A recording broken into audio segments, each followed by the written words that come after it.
Well, we're here. And there it is. Little part right there. Sensor. It's an E10.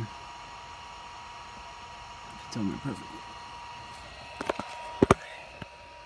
If you're ever changing your starter, you have the money, change that thing out right away. Just in case. I don't know why. Just do it. It's a pain in the ass. After taking all of that off,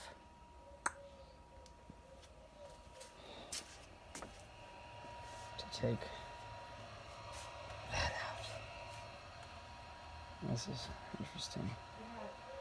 Probably gonna do some other checking here while I'm here, so we will see what happens next.